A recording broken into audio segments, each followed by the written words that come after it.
वाद कोणाशीही असो तो वाईटच, त्यात भावकीचा वाद सर्वात वाईट, याचा सार्थ प्रत्यय आणणारी घटना करमाळा तालुक्यातील शेटफळ इथं घडली।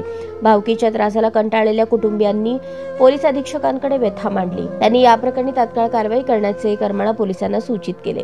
मात्र करमाळा पोलिसांनी त्याच्याकडे डोळेझाक करत गाव गुंडांना जरूर संरक्षण देण्याचा प्रयत्न केला असल्याचा आरोप प्रतीक्षा अण्णासाहेब पोळ हिने केलाय। या कुटुंबाने इच्छामरणाची मागणी केली होती। त्यांनी मंगळवारपासून जिल्हाधिकारी कार्यालयाच्या प्रवेशद्वारावर आमरण उपोषणास सुरुवात केली आहे। करमाळा तालुक्यातील शेटफळ शिवारातील गट क्रमांक 53 मध्ये मशागत करण्यासाठी साहेबराव राजाराम पोळ आणि इतर 7-8 जणांनी विरोध करत मशागत करण्यासाठी नेलेला ट्रॅक्टर परत पाठवला। प्रतीक्षा अण्णासाहेब पोळ हिच्या शेतातील ऊसाच्या फड भावकीनं 8 मार्च 2025 रोजी आग लावून पेटवून दिला। त्या तक्रारीकडे करमाळा पोलिसांनी दुर्लक्ष केल्याने या कुटुंबाची वणवण सुरू झाली। आपल्या तक्रारीची करमाळा पोलीस दखल घेत नसल्याने प्रतीक्षाची नणंद भाग्यश्री तानाजी पोळ हिने पोलीस अधीक्षक अतुल कुलकर्णी यांच्या लोकशाही दिनात 11 एप्रिल रोजी तिची व्यथा मांडली।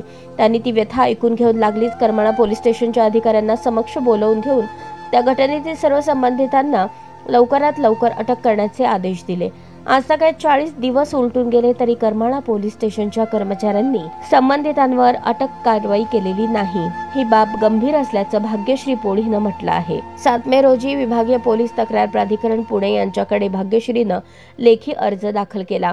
2 जून रोजी करमाळा पोलीस ठाण्यात भाग्यश्रीला आंदोलनाच्या संदर्भात चौकशी करण्याकामी बोलवण्यात आले। मात्र 2 ते 3 तास तात्काळ थांबवून चौकशी न करताच तिला पाठवून दिल्याचा तिचा आरोप आहे। या परिवारानं मंगळवारपासून जिल्हाधिकारी कार्यालयाच्या प्रवेशद्वारावर घरातल्या छोट्या लेकरांसह आमरण उपोषणास प्रारंभ केलाय।